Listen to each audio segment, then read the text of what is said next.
You are listening to the Seven Rivers Student Ministry Podcast, a ministry at Seven Rivers Church in Citrus County, Florida. Here at SRSM, we believe that all students are lovable through a relationship with Jesus. Visit our website at sevenrivers.org/students.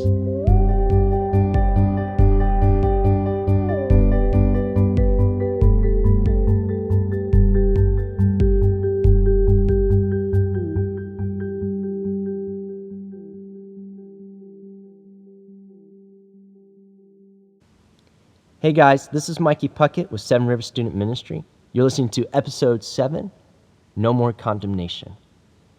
This story comes to us from Andrew Harper, who's one of our discipleship group leaders. He's married to Cassidy, and they have 4 beautiful, awesome little girls. Andrew, being part of our team over the last few months, has brought a lot of humor to our team, and it's been awesome getting to know him these past few months.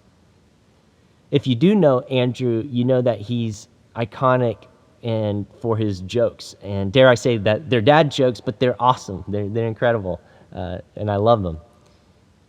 But also something really sweet about Andrew is that he's honest and real and authentic.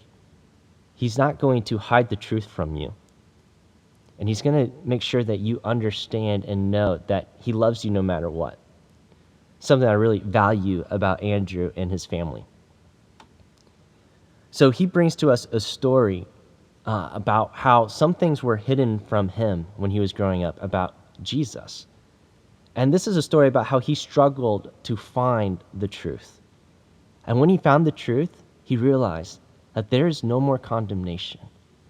That in Christ Jesus, he is forgiven and he is loved. And the question that I want to ask you as you dive into the story is, do you believe that you are not condemned? Do you know and do you believe that in Jesus you are forgiven and you are loved no matter what? Do you know and do you believe that there's nothing you can do to earn more of his love or to lose his love? Andrew, thank you for sharing your story. Thank you for being brave and courageous and asking us these questions. Thank you for reminding me that in Jesus, I am loved. Here's Andrew's story.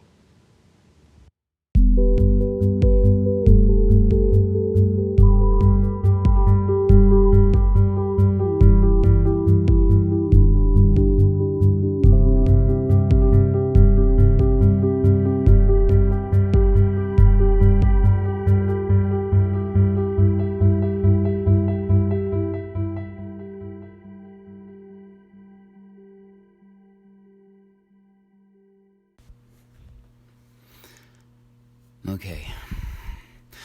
When Mikey first asked me to share a story of God being faithful to me through suffering, my first response was something like, how about no? In fact, I was in the process of writing an email to get out of doing this when God brought back memories to me and showed me what I should be sharing out of my experience. The word suffering is kind of a problematic word for me.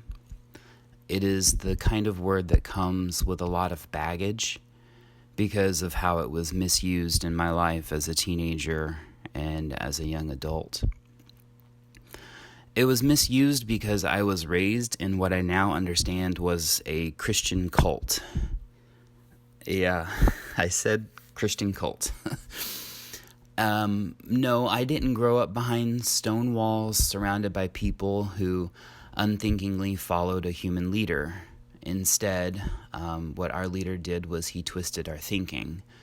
And so in that way, those of us who were in the cult went home after conferences or from training centers, and we built our own mental walls, our own walls of belief, our own walls of behavior, and our own walls of dress.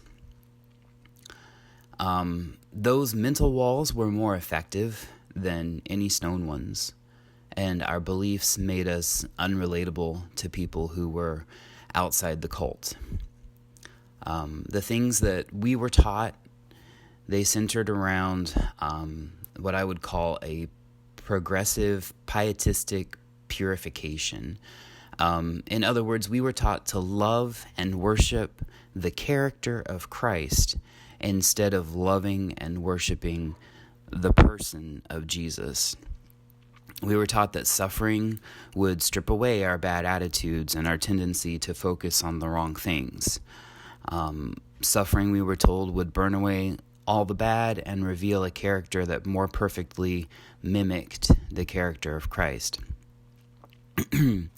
We were not taught that as Jesus leads us through trials, he holds us tighter and he pursues more authenticity in his relationship with us.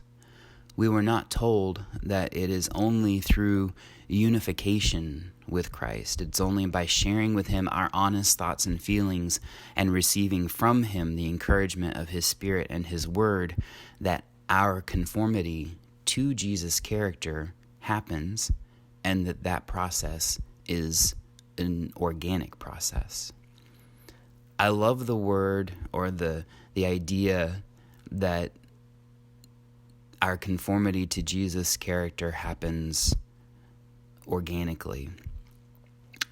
A pineapple grows organically. If you twist the top off of a pineapple and peel away about an inch of the leaves at the base of that top, you put it in the soil and maintain the right conditions, that pineapple top organically grows roots, and in a couple of years, it will produce more pineapple.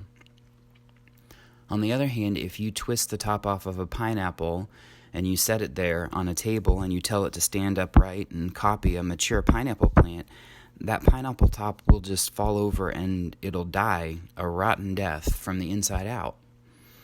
The difference is that the abused pineapple top never established a relationship with the source of life. In our cult, we talked about standards and commitments and vows. Most things boiled down to our performance and whether we were conforming to the opinions of our parents and our leaders in the ministry. That is similar to telling a pineapple top to act like a mature pineapple plant.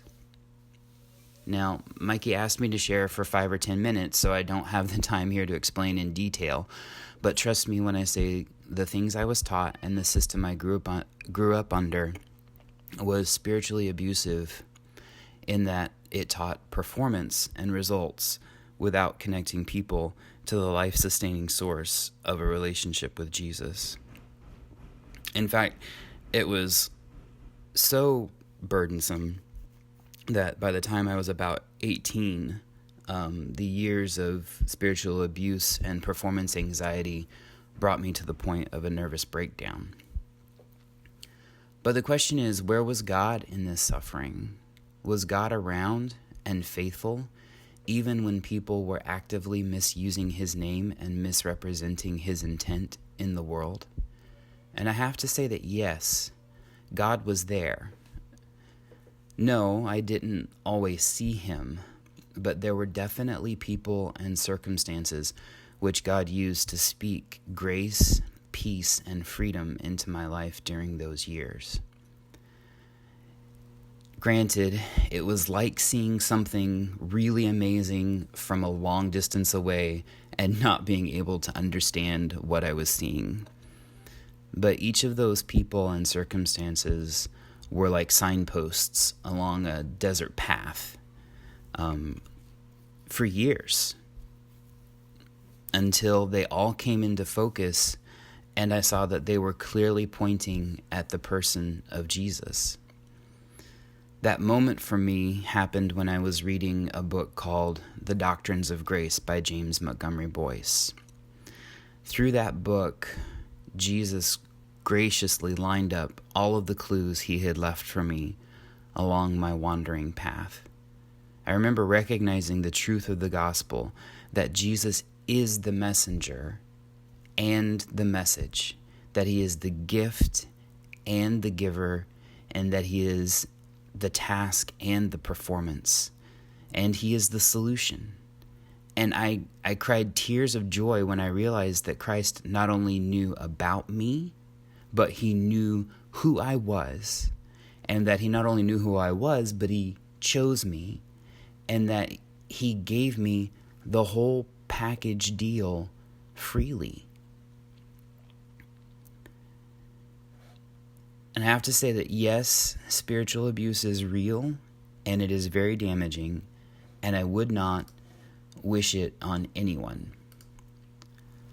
But in my own story, I don't think I would have fully appreciated the freedom that Christ brings if I had not been so oppressed.